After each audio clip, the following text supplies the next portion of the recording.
جس آیہ کریمہ کی میں نے تلاوت کی ہے، اہل محبت، اہل عشق، اس کو آیہ تطہیر کہتے ہیں، اور اس میں اللہ تبارک و تعالی نے باضابطہ طور پر اہل البیت کا نام لے کر ان کی تطہیر کا ذکر فرمایا ہے، انہیں ہر رجس سے، ہر نجاست سے، حتیٰ کہ رجس کا معنی امام فخر الدین رازی رحمت اللہ علیہ نے اپنی تفسیر کبیر میں اتنے معنی بیان فرمائے۔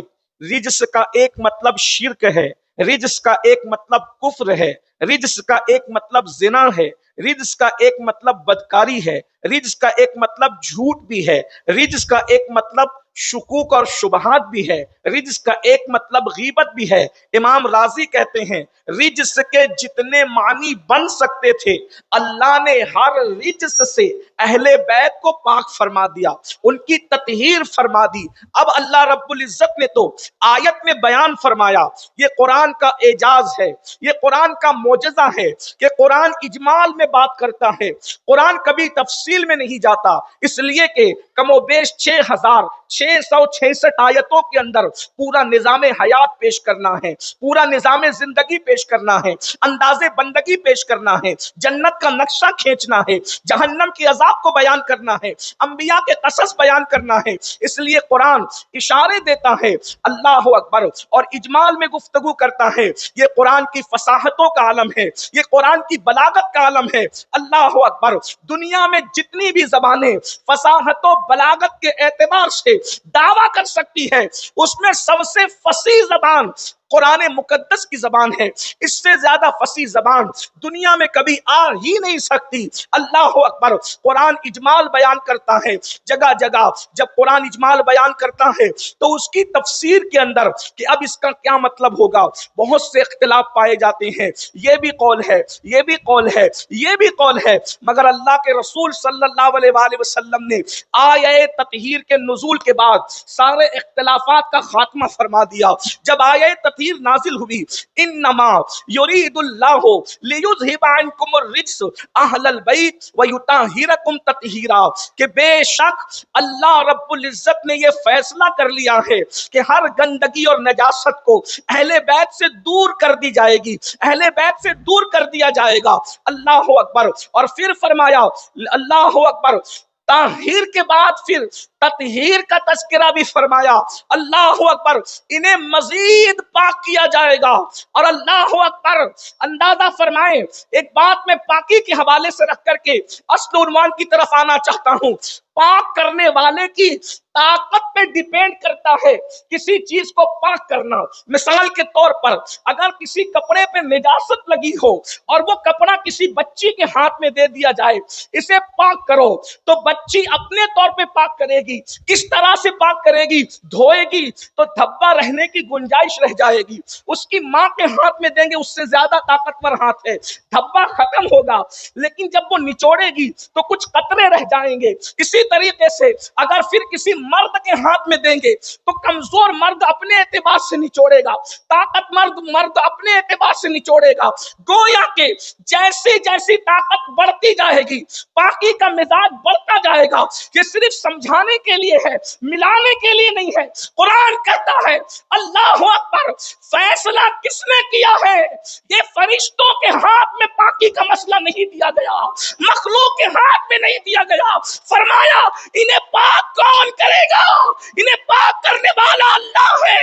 اب اللہ کی جو طاقت ہے پاک کرنے کی، اللہ اپنی شان کے مطابق ان کو پاک فرما دے گا۔ کس شان سے اللہ نے پاک کیا ہوگا، کس شان سے اللہ نے پاک کیا ہوگا۔ اسی لیے دیکھو ہر نسل میں ایک دو پشتوں کے بعد بگاڑ پیدا ہوتا ہے، لیکن جن کو پاک کیا ہے وہ نسل مصطفیٰ ہے۔ جہاں حسن ہے، جہاں حسین ہے، وہیں پر جب 5 صدیوں کے بعد آتا ہے تو اللہ اکبر، بندہ نواز جیسا شہزادہ کہیں نظر آتا ہے، کہیں غوث پاک جیسا شہزادہ نظر آتا ہے، کہیں غریب نواز جیسا شہزادہ نظر آتا ہے، کہیں محبوب جیسا شہزادہ نظر آتا ہے۔ اور قیامت کے قریب جب سب کی نسل بگڑ جائے گی،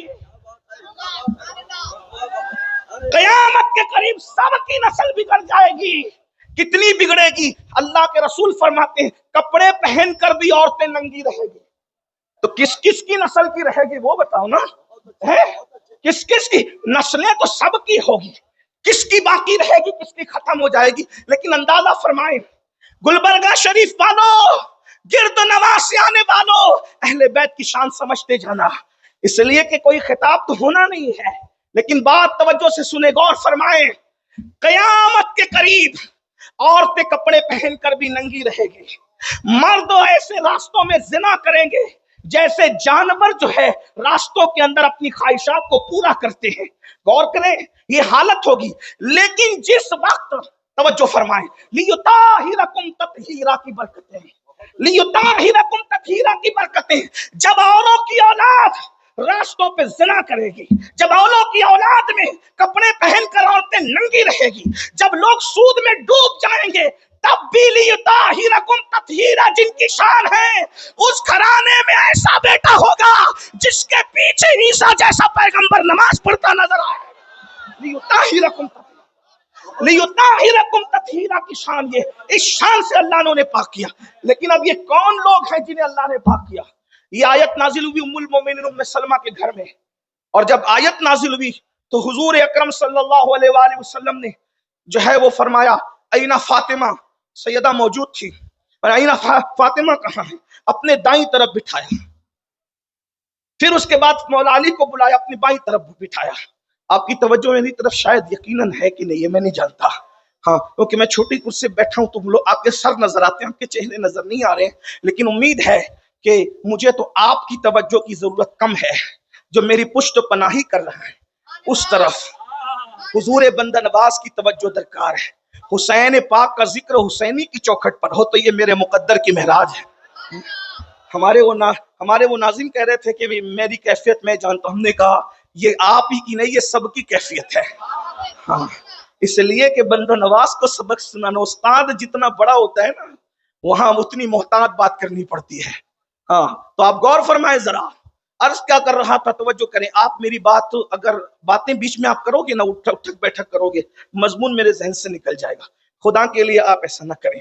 بہت خوبصورت محفل سجائی سجادہ صاحب نے، اور یہ اپنے والد کے، اپنے دادا کے، اپنے خاندان کے سچے جانشین، ہم دعا بھی کرتے اور ہیں بھی ماشاءاللہ کہ، اور حضرت سیدی خسرو پاشا رحمۃ اللہ علیہ کے وصال کے بعد یہ میں سمجھتا ہوں کہ پہلا محرم ہے. اللہ ان کے درجات بھی بلند فرمائے، اور اللہ پاک اپنی شان کے مطابق امام علی مقام کے شہزادے کو ان کے جد کریم کا پڑوس نصیب فرمائے. مضمون ذہن سے نکلتا ہے اگر آپ چلت پھرت کرتے ہیں تو، لیکن تھوڑا سا میں منتظمین سے بھی جو ہے وہ تعاون چاہوں گا کہ وہ کسی کو کچھ نہ کہے، چھوڑ دے. جیسے چوکھٹ سرکار بندہ نواز کی ہے، ذکر ان کے جد کریم کا ہے. اب ایک بار درود شریف پڑھ لے، بات آگے بڑھاؤں. رب صلی وسلم دائما ابدا علی حبیبک خیر الخلق کلہم صلاۃ و سلام علیک یا جد الحسن والحسین. اہل بیت کی معرفت حاصل کرو. جب آیہ تطہیر نازل ہوئی تو چونکہ حضور کی بیویاں حضور کی گھر والی ہیں، اہل بیت ہیں، اس میں کسی شریف النفس انسان کا اختلاف نہیں ہے. اس لیے کہ ہر شوہر کی بیوی اس کی گھر والی ہوتی ہے. ہمارے یہاں بھی محرے میں کہا جاتا ہے، آپ کے یہاں بھی کہا جاتا ہوگا میری گھر والی نے ایسا کیا، میری گھر والی نے. تو بیوی گھر والی ہے، اس میں کسی اہل خیرت کو، اہل شرافت کو اختلاف ہے ہی نہیں. لیکن ان کے علاوہ کون ہے گھر والا، وہ اللہ کے رسول بتانا چاہ رہے ہیں. اور اللہ کے رسول نے اتنی کثرت سے بتایا، اتنی کثرت سے. پہلے جب آیت نازل ہوئی تو حضور علیہ السلام نے سیدہ کو اپنے بازو میں بٹھایا، اس لیے کہ لوگ کہتے ہیں کہ بیٹی پرایا مال ہوتی ہے. توجہ کرنا، بیٹی پرایا مال ہوتی ہے، اور تمہاری بیٹیاں پرایا مال ہوتی ہے. جسے اللہ نے مختار کل بنا کر بھیجا اس کی بیٹی پرایا مال نہ تھی. اسی لیے حضور علیہ السلام نے اپنی شاخ کے باہر نہیں دیا سیدہ کو. 3 شہزادیوں کو تو دیا لیکن سیدہ کو نہیں دیا. کبھی نہ کہنے والا، نہیں کہنے والا، نہ کہنے والا رسول، کبھی نہ نہیں کہنے والا رسول. جب سیدہ کی بات آتی ہے تو بڑے بڑے بزرگوں کے رشتہ مانگنے پر اس لیے سکوت کر جاتے ہیں کہ میں نے اسی کو دینا ہے جس کا گھر میرا گھر ہوگا، جس کا خاندان میرا خاندان ہوگا، جس کی پشت میری پشت ہوگی، جس کا جد میرا جد ہوگا، جس کا اب میرا اب ہوگا، جس کی شاخ میری شاخ ہوگی. اللہ اکبر، توجہ فرمائیں، جن لوگوں کے لیے سکوت کیا وہ بھی ہمارے سلاخوں پر شان والے ہیں۔ ہم لوگ ہر صحابی کا احترام کرتے ہیں، اور میں سمجھتا ہوں کہ یہاں بیٹھ کر تو میں سینہ تان کے کہہ سکتا ہوں کہ ہم صحابہ اور اہل بیت کے محب ہے، بے دام غلام ہے، اس لیے کہ یہ پیغام میرا نہیں ہے، صرف یہ پیغام حضور بندہ نواز کے سودراز کا پیغام، اور بندہ نواز کے سلسلے میں مرید ہونے کے لیے یہ لازم ہے کہ آپ صحابہ کے بھی بے دام غلام ہوں اور آپ اہل بیت کے بھی بے دام غلام ہوں۔ ایسا کیوں ہے؟ میں آگے اگر وقت رہا، میرے ذہن میں بات رہی تو میں آپ کے سامنے پیش کروں گا، لیکن بات سمجھ لے اتنا، اللہ کے رسول علیہ الصلوۃ والتسلیم نے اجنبی گھر میں ایک دوسرے گھر میں رشتہ نہیں کیا، اس لیے کہ اللہ کے رسول علیہ الصلوۃ والتسلیم کو اپنے خاندان کا فرد وہ کہ ایک درخت ہو دو شاخیں ہوں، ایک درخت تو دو، اور حضور نے فرمایا بھی، کنز الاموال کی حدیث ہے، فرمایا تم سب الگ الگ درخت کی الگ الگ شاخوں سے ہو، میں اور علی ایک شاخ کی دو ٹہنیوں کا نام ہے۔ ایک شاخ کی کبھی آپ نے گلیل بنائی ہو لکڑی کی تو دیکھنا کہ ایک شاخ کی جب دو ٹہنی نکلتی ہے تو ان کی قربتوں کا عالم کیا ہوتا ہے، بالکل اس طریقے سے ہوتی ہے۔ جو بچپنے میں جنہوں نے لکڑی کی گلیل دیکھی ہوگی، گلیل سمجھتے ہیں نا، اللہ اکبر، توجہ فرمائے، جب یہ اس طرح فرمایا میں اور علی ایک درخت کی، بلکہ ایک ٹہنی کی، درخت نہیں ٹہنی کی، کتنی قربت ہے، اگر درخت بھی کہتے تو بھی قربت تھی، مگر درخت کہا جاتا، یہ فصاحت ہے مصطفیٰ جان رحمت کی، اب سہول عرب کی فصاحت ہے، اس لیے کہ درخت کی دو ٹہنی، ایک ادھر سے نکلتی ہے ایک ادھر سے نکلتی ہے، حضور نے درخت کی دو ٹہنی نہیں فرمایا، فرمایا ایک شاخ کی دو ٹہنی، یعنی ایک شاخ کی دو ٹہنی میں جتنی قربت ہے، فرمایا اتنی قربت مجھ میں اور علی میں موجود ہے۔ اگر آپ ذکر علی آنے پر ایک بات کہوں تو کہہ سکتا ہوں اللہ اکبر، اسی لیے تو یہ شان ہے علی مرتضیٰ کی، یہ شان ہے مولا کائنات کی، کہ جب مصطفیٰ جان رحمت مولا علی کو ایک جنگ میں بھیجتے ہیں تو ہاتھ اٹھا کے دعا کرتے ہیں، اے اللہ جب تک میں علی کا چہرہ نہ دیکھ لوں اس وقت تک تو مجھے دنیا سے نہ اٹھانا۔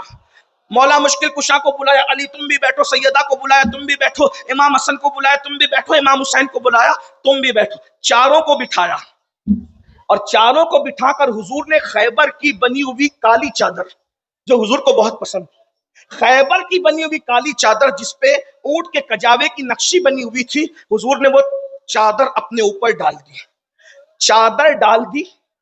اس طریقے سے دعا کبھی نہیں کی اللہ کے رسول نے، لیکن آج انداز بدل گیا دعا کا، ذرا دھیان دینا، یوں کہا کرتے ہیں سنی داستان اہل بیت، ہم اس طریقے سے اہل بیت پڑھتے ہیں۔ اگر کسی کو گھمنڈ ہے کہ ہم اہل بیت کا ذکر زیادہ کر لیتے تو میں نے کہا یہ شرف سنیوں سے زیادہ اللہ نے کسی کے مقدر میں نہیں لکھا ہے، ہاں یہ بات یاد رکھیے گا۔ اللہ کے رسول نے چادر اپنے سر پہ ڈالی، اور وہ چادر میں جمع ہو گئے 5 تن، اور انہی 5 تن کو ہم کہتے ہیں 5 تن، کیا کہتے ہیں؟ 5 تن کہتے ہیں۔ چادر ڈالنے میں حکمت کیا تھی؟ اہل علم کی توجہ، ان کے مطالعے میں اضافہ نہیں کر پاؤں گا، طالب علم ہوں، لیکن اگر صحیح کہہ رہا ہوں تو یہ میرے لیے دعا کریں گے، توجہ فرمائیں۔ چادر ڈالنے میں حکمت کیا تھی؟ چادر ڈالنے میں حکمت یہ تھی کہ پوری کائنات الگ ہو جائے اور ہم 5 الگ ہو جائیں۔ چادر ڈالنے میں حکمت یہ تھی کہ کائنات الگ ہو جائے، آسمان الگ ہو گیا، زمینیں الگ ہو گئی، ستاروں کی انجمن الگ ہو گئی، شفق کا جمال الگ ہو گیا، افق کی سرخیاں الگ ہو گئی، جنت کی بہاریں الگ ہو گئی، جہنم کا جلال الگ ہو گیا، یعنی کائنات سب الگ ہے اور 5 تن ایک ساتھ ہے، اللہ اکبر۔ اور پھر حضور اب کائنات کو بتا رہے ہیں کہ جس اہل بیت سے نجاست دور کرنے کا فیصلہ اللہ نے کیا ہے، جان لو وہ کون لوگ ہیں۔ عرض کرتے اللہ کی بارگاہ میں، اللہم ہاؤلائی اہل بیتی، اے اللہ یہ میرے اہل بیت ہیں، اے اللہ یہ میرے اہل بیت ہیں، اور تو ان سے ناپاکی کو دور کر دے، ہر نجاست کو دور کر دے۔ اب یہاں لوگ کہتے ہیں وہ چاروں تھے تو چاروں کو رکھا، ورنہ کریم تو اور بھی کسی کو لے سکتے تھے۔ میں نے کہا یہ مشکل بھی ام سلمہ نے حل کر دیا، ام المومنین پر، میری ماں پر، تمام مومنین کی ماں پر اللہ رحمت فرمائے۔ اگر آپ کہتے حضور تو رحمت للعالمین سب کو چادر میں لیتے، کہا ارے کرم سے لینا اور ہے اور خدا کے حکم سے حکم بتانے کے لیے لینا اور ہے۔